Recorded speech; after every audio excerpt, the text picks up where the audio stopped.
What's up everyone? Welcome back to the channel. We are back with our another video. तो आज हम लोग शुरू कर रहे हैं एक नया चैप्टर जिसका नाम है डेथ ऑफ अ पार्टनर और 5 to 6 छोटे छोटे पार्ट्स के अंदर हम इसको खत्म कर देंगे। लगभग इसके वेटेज की मैं बात करूं तो बोर्ड एग्जाम में इसका वेटेज होता है 6 मार्क्स का। तो आज हम इसके कुछ बेसिक कॉन्सेप्ट पढ़ेंगे, न्यू रेशो कैसे निकालना है, गेनिंग रेशो कैसे निकालना है और इस चैप्टर के बारे में थोड़ा सा पढ़ेंगे। So without wastage of any minute let's begin.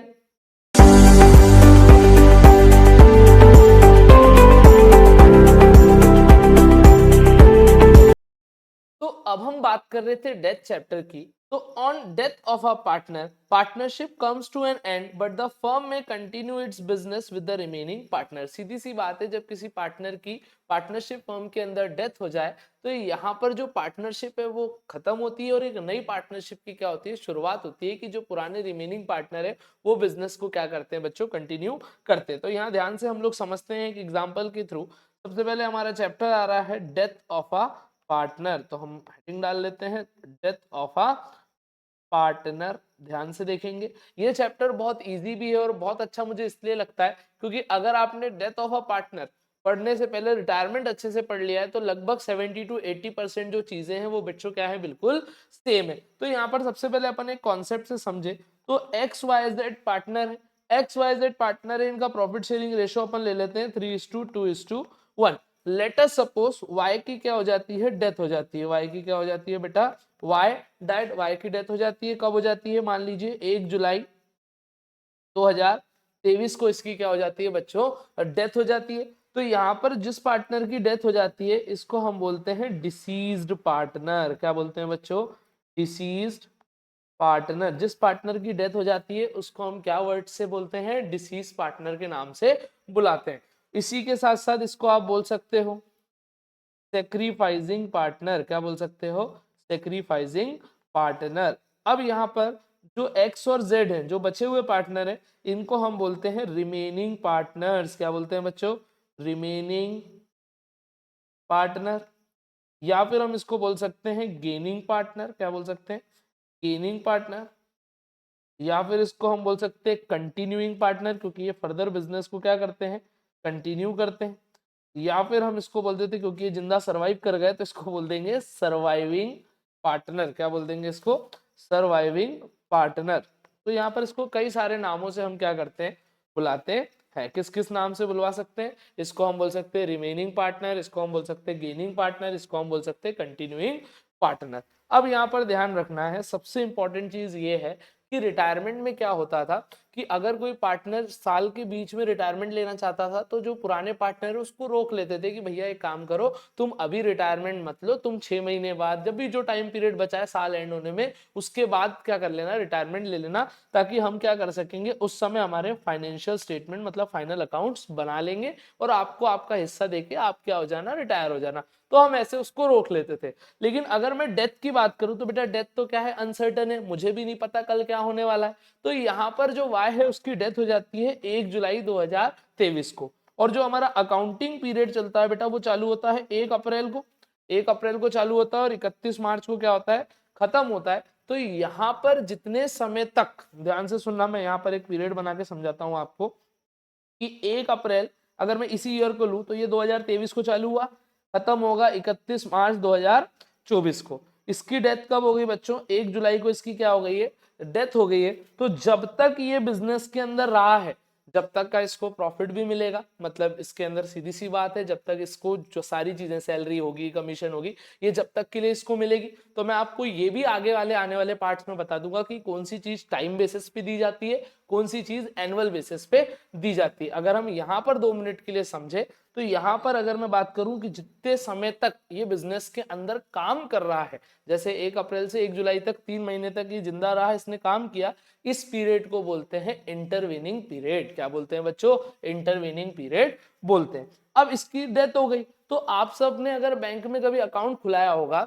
तो आप सबके उसमें एक नॉमिनी लगता है। क्या लगता है, एक नॉमिनी। वो बोलता है कि भैया क्या करो कि नॉमिनी डिटेल्स भरो कि कल को आपको कुछ होता है तो आपके अकाउंट के अंदर जो पैसा है, क्या बोला मैंने, यदि कल को आपको कुछ होता है तो आपके अकाउंट के अंदर जो भी पैसा पड़ा हुआ है वो किसको मिलेगा, आपके नॉमिनी को मिलेगा, मतलब आपके लीगल रिप्रेजेंटेटिव, कि आपके बाद आपका पैसा किसको मिलेगा, उसको हम क्या बोलते हैं, लीगल हायर या legal representative. In the same way जब ये वाई की डेथ हुई, इसको पता था, क्योंकि सबको पता है एक ना एक दिन हमको मरना है, तो वाई ने मरने से पहले ही अपना हिस्सा पहले से ही डिसाइड करके रखा था कि इसका हिस्सा किसको मिल जाएगा, इसके नॉमिनी को मिल जाएगा। किसको मिल जाएगा बच्चों, नॉमिनी को मिल जाएगा, या उसको हम एग्जीक्यूटर भी बोल सकते हैं, या फिर हम उसको लीगल रिप्रेजेंटेटिव भी बोल सकते हैं। ध्यान से सुनना, क्या हो सकता है, या तो वो इसका लीगल हायर हो सकता है, नॉमिनी हो सकता है, एग्जीक्यूटर हो सकता है, मे बी उसका बच्चा हो, उसकी वाइफ हो, कोई भी हो सकता है,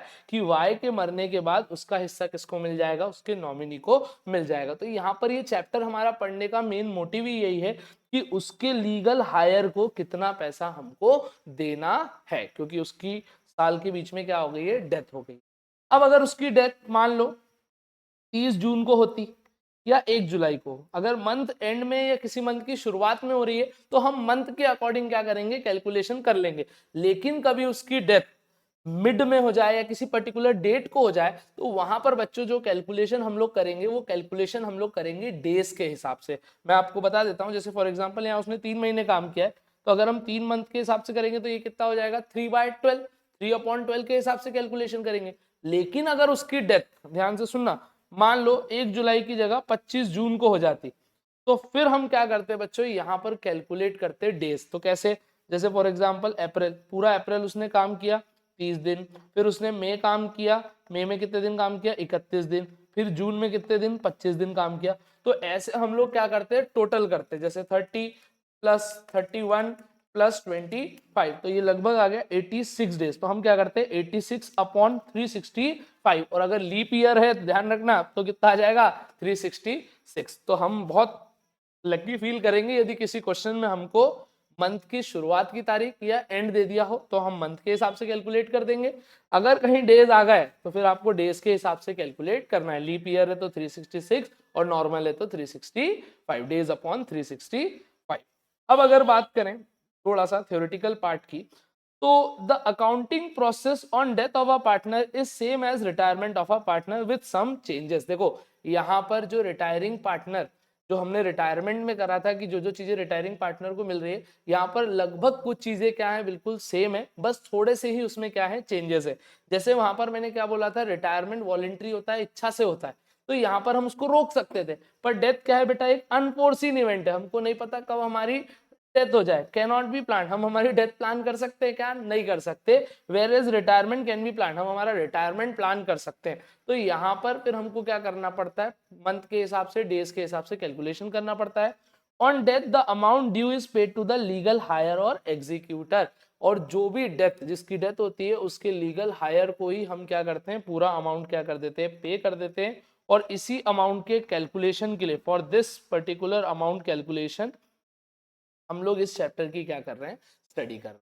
अब बात करें सर इसमें कौन कौन से टॉपिक हमको पढ़ना है, तो इसमें मैंने कोई भी टॉपिक छोड़ा नहीं है, मैंने सारे टॉपिक इन डेप्थ इस पीपीटी के अंदर ऐड किए हैं और पर्याप्त क्वेश्चन कराए हैं। इस बार सैंपल पेपर में भी जो क्वेश्चन सेक्शन 37 से आया है, मैंने वो भी इसके अंदर बच्चों क्या किया है, इंक्लूड किया है। तो चलो देखते हैं यहाँ पर अगर हम लोग बात करें, determination of new profit sharing ratio और गेनिंग रेशो, ये बिल्कुल रिटायरमेंट जैसा है, इसमें ज्यादा कोई अंतर नहीं है। गेनिंग रेशो हम पढ़ भी चुके हैं। गेनिंग रेशो का फॉर्मूला क्या होता है बेटा, new ratio minus old ratio. क्या होता है, new ratio minus old ratio. याद है ना, सॉन्ग मैंने आपको याद कराया था, अगर सेक्रीफाइसिंग निकाल रहे हैं तो ओल्ड माइनस न्यू, गेनिंग निकाल रहे हैं तो न्यू माइनस ओल्ड। फिर हम देखेंगे कि डिसीज, जो बोलते हैं मृतक, जो मर गया है पार्टनर, उसके हिस्से का प्रॉफिट हमको निकालना है।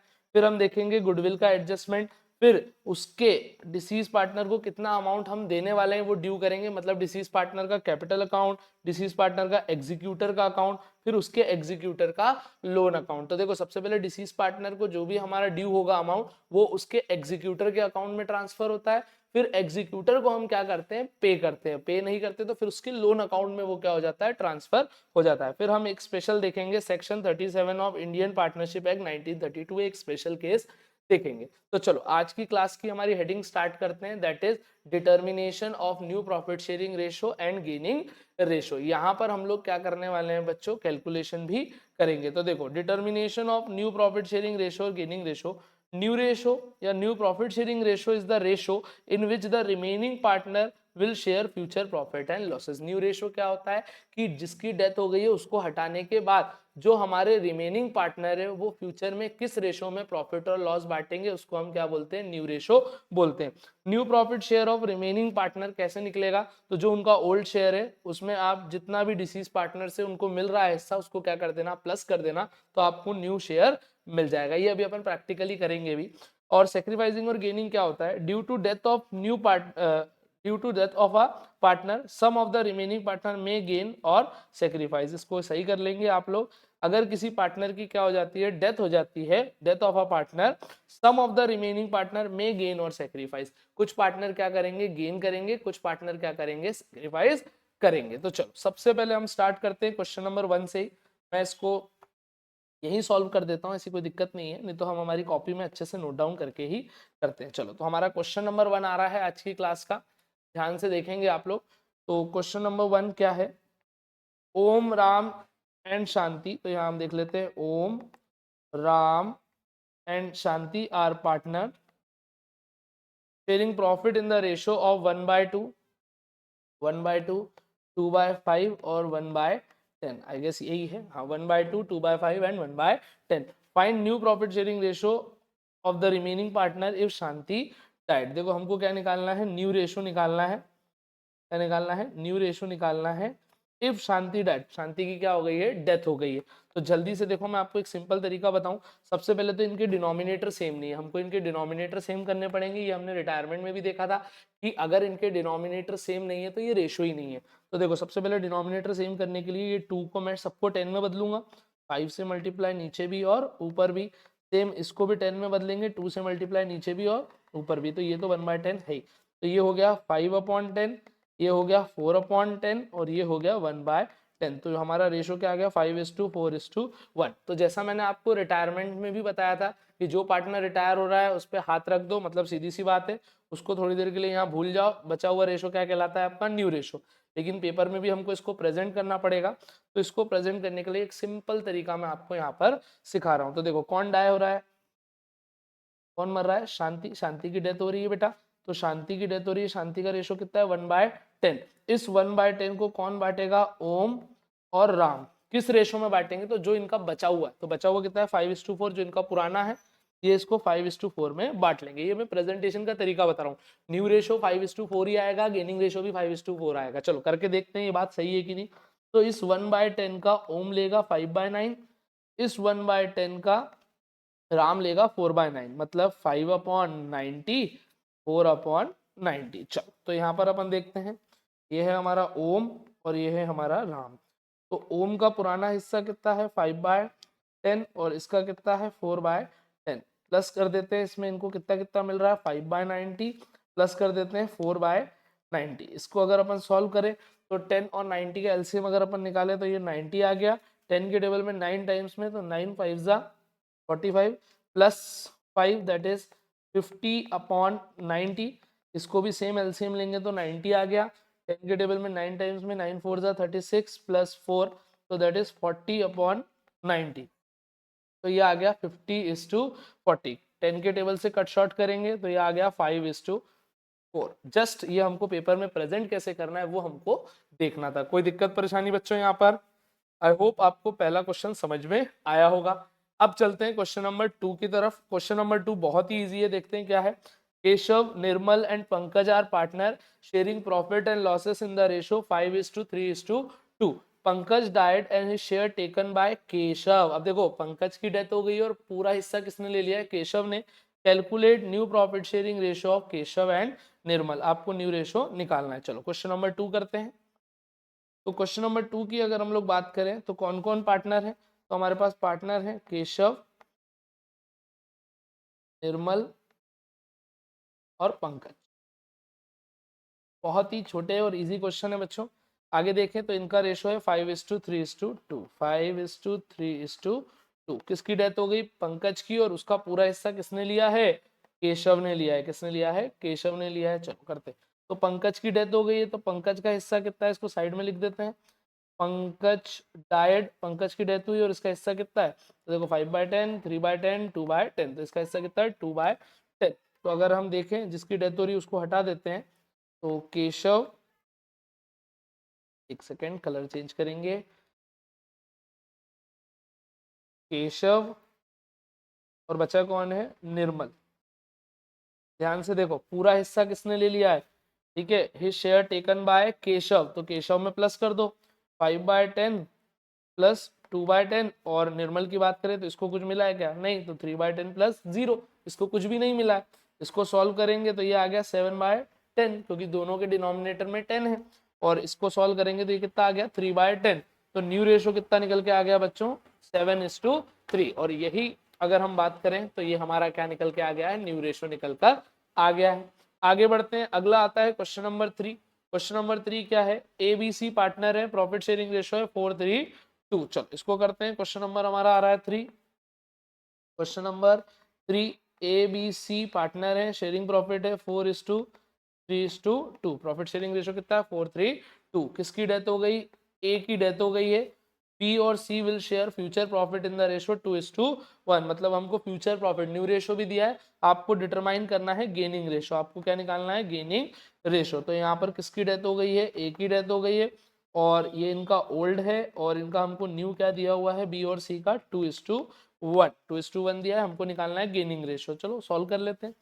तो as we all know gaining ratio का फॉर्मूला क्या होता है, gaining ratio is equals to new ratio minus old ratio, new ratio minus old ratio. ध्यान से देखेंगे बच्चों, तो यहाँ पर कौन कौन है, बी और सी की बात कर लेते हैं, तो इसका है 2/3 न्यू रेशो, माइनस 3/437, और 2 9, 3/9। इसको सॉल्व करते हैं सी का, तो ये है 1/3, माइनस कर देंगे, इसमें से माइनस कर देंगे तो ये आ गया 2/9। सॉल्व करते हैं, एलसीएम लेंगे, तो ये 9 ही आ गया, 3 के टेबल में 3 टाइम में, तो 3×2 = 6 माइनस 3 दैट इज 3/9। इसको सॉल्व करेंगे तो सेम आ गया 3/9, और 3 के टेबल में 3 टाइम में 3 माइनस 2 दैट इज 1/9। तो हमारा गेनिंग रेशो क्या निकल के आ गया बच्चों, 3:1। 3:1 हमारा क्या निकल के आ गया है, यहाँ पर गेनिंग रेशो निकल कर आ गया है। तो यहाँ पर हमारा क्वेश्चन नंबर 3 भी क्या होता है, कंप्लीट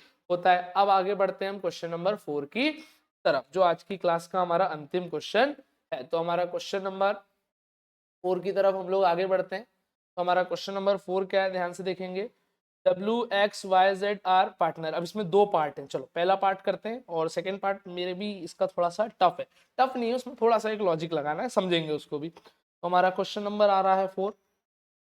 क्वेश्चन नंबर 4 क्या है, WXYZ पार्टनर। चलो ठीक है, WXYZ partner, sharing profit in the ratio 1/3, 1/6, 1/3, 1/6 respectively, 1/3, 1/6, 1/3, 1/6 respectively. Y diet and W, X और Z decided to share future profit and losses equally in future. Calculate gaining ratio. सीधी सी बात है, किसकी डेथ हो गई है बच्चों, X की डेथ हो गई है। X की ही डेथ हुई है कि Y की हुई है, Y की डेथ हुई है, एक सेकेंड, Y की डेथ हो गई है, और W, X और Z ने डिसाइड किया है कि फ्यूचर में बांटेंगे, ये तो इनका ओल्ड है, और फ्यूचर में ये लोग बांटेंगे इक्वली। ठीक है, मैं यहाँ लिख देता हूँ तो अपने को ध्यान रहेगा, इन फ्यूचर इक्वली। मैं साइड में क्यों लिख रहा हूँ, क्योंकि यहाँ पर इनके डिनोमिनेटर सेम नहीं, और डिनोमिनेटर सेम नहीं मतलब ये रेशो नहीं है, तो पहले हमको इनके डिनोमिनेटर सेम करना है। तो सेम 1/3 में क्या मल्टीप्लाई करूँ, और डिनोमिनेटर में भी और डिनोमिनेटर में भी, मतलब न्यूमरेटर में भी और डिनोमिनेटर में भी, कि वो 6 हो जाए। तो ये 2 और नीचे भी 2, तो ये आ गया 2/6, ये तो 1/6 है ही। सेम इसको भी अगर अपन देखें तो 1/3 इंटू 2 मल्टीप्लाई में भी और 2 डिवाइड में भी, तो ये आ गया 2/6, और ये भी आ गया 1/6। यहाँ तक कोई दिक्कत। अब हमारा रेशो क्या है, ये आ गया ओल्ड रेशो, और अब हमारे पास न्यू रेशो क्या है, तो W का है 1/3, X का भी 1/3, और Y की तो डेथ हो गई है, Z का है 1/3, क्योंकि इक्वली बांटेंगे, हमको गेनिंग निकालना है। जल्दी से यहाँ साइड में गेनिंग रेशो निकाल देते हैं। गेनिंग का फॉर्मूला क्या है, gaining ratio is equals to new ratio minus old ratio, new ratio minus old ratio. तो देखो ध्यान से यहाँ पर W, X और Z, तो देखो W का अगर अपन देखें तो हमारे पास न्यू रेशो कितना है 1/3, तीनों का ही 1/3 है न्यू रेशो। और अगर हम ओल्ड रेशो की बात करें तो इसका है 2/6, इसका बात करें तो इसका है 1/6, और z का भी कितना है 1/, सॉल्व करेंगे इसको तो 6 आ गया एलसीएम। 3 के टेबल में 2, तो 2 - 2 दैट इज 0। मतलब W ना तो गेन कर रहा है ना तो सेक्रीफाइस कर रहा है। आगे देखते हैं इसका, अगर हम देखें तो ये आ गया 6, 3 के टेबल में 2 टाइम्स में 2 - 1, ये आ गया 1/6। तो x हमारा क्या कर रहा है, गेन कर रहा है 1/6। z का कर लेते हैं बच्चों, z का करें तो ये आ गया 6, ये हमारे पास क्या आ गया है, z का अगर अपन करें तो ये हमारे पास क्या आ गया है 6, और ये 2 - 1 दैट इज 1/6। तो यहाँ पर अगर अपन देखें तो W, X और Z में से W तो ना तो गेन कर रहा है ना तो सेक्रीफाइस कर रहा है, X और Z 1/1 का क्या कर रहे हैं, गेन कर रहे हैं। यहाँ तक कोई दिक्कत? ये हमारा क्वेश्चन नंबर 4 का पार्ट नंबर A सॉल्व हो गया। तो चलिए अब हम पढ़ने जा रहे हैं क्वेश्चन नंबर 4 का पार्ट नंबर B, जो कि आज की क्लास का सबसे टफ क्वेश्चन भी आप मान सकते हैं। तो 4 नंबर की अगर हम लोग बात करें तो 4B का क्या आ रहा है, ABC पार्टनर है, प्रॉफिट शेयरिंग है 432, C की डेथ हो जाती है। यहाँ तक का पहले अपन बना लेते हैं। ABC पार्टनर है, 4:3:2 का रेशो है, सी की क्या हो जाती है बच्चों, डेथ हो जाती है, सी डाइट। सी का हिस्सा कितना बनेगा 2/9। आगे समझते हैं। ए टेक्स 4/9 ऑफ सी शेयर। तो ऑफ अगर आ जाए तो पहले मल्टीप्लाई फिर माइनस, ये हम पढ़ चुके हैं, एडमिशन से पढ़ते आ रहे। लेकिन यहाँ पर समझने वाली बात क्या है कि ए ने लिया है 4/9 सी के हिस्से का, और बैलेंस किसने लिया है, बी ने लिया है। तो देखो ध्यान से अगर अपन देखें तो यहाँ पर हमारे पास ए है, एक सेकेंड, ए ने क्या किया है सी के हिस्से का, तो सी का हिस्सा कितना है 2/9 का, कितना लिया है बेटा 4/9। मतलब अगर इसको देखें तो 8/81 किसने ले लिया है, ए ने ले लिया है, और बैलेंस किसने लिया है, बी ने लिया है। तो देखो अगर मैं यहाँ पर इसको सिंपल से करूं तो यहाँ पर हमारे पास सी का हिस्सा है, तो हम पहले निकाल लेते हैं। बी का हिस्सा अपने को निकालना है। सी का हिस्सा कितना है 2/9, माइनस ए ने कितना ले लिया है उसमें से 8/81। सी का टोटल हिस्सा कितना था 2/9, उसमें से बी ने कितना ए ने कितना लिया 8/81, तो बी कितना लेगा माइनस कर देंगे। तो इसको अगर अपन सॉल्व करें तो ये आ गया 81। 9 के टेबल में 81 9 टाइम्स में आता है, 9 2 18 माइनस 8, तो ये आ गया हमारे पास 10/81। तो देखो ध्यान से यहाँ पर जो बी है, बी ले रहा है 10/81 और ए ले रहा है 8/81। तो जितना जितना ले रहे हैं उतना इतना इनके इसमें जोड़ देंगे हम लोग। तो यहाँ पर अपन लिखेंगे ए और बी। तो ए का ऐसे हिस्सा कितना है 4/9 और बी का कितना है 3/9, प्लस कर देंगे, इसको कितना मिल रहा है 8/81, इसको कितना मिल रहा है 10/81। सॉल्व कर लेते हैं तो ये आ गया एलसीएम में 81, 9 के टेबल में 81 9 टाइम्स में, तो 9 4 36 प्लस 8 दैट इज 44/81। इसको सॉल्व करते हैं, ये आ गया 81, 9 के टेबल में 81 9 टाइम्स में, 9 3 27 प्लस 81 के टेबल में 81 1 टाइम में, तो ये आ गया 10, तो ये हो गया 37/81। तो हमारा न्यू रेशो कितना आ गया 44:37।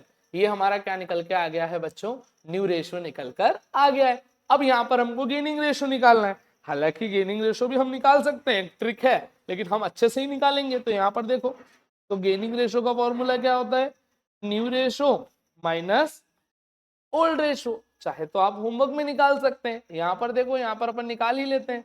तो यहाँ पर किसका निकालेंगे, सबसे पहले अपन निकालेंगे ए का, फिर यहाँ निकाल लेंगे बी का। यहाँ पर अपन ए का निकाल लेंगे फिर बी का निकालेंगे। तो ए का न्यू रेशो कितना आया 44/81, बी का कितना आया है 37/81, माइनस माइनस ओल्ड रेशो कितना है 4/9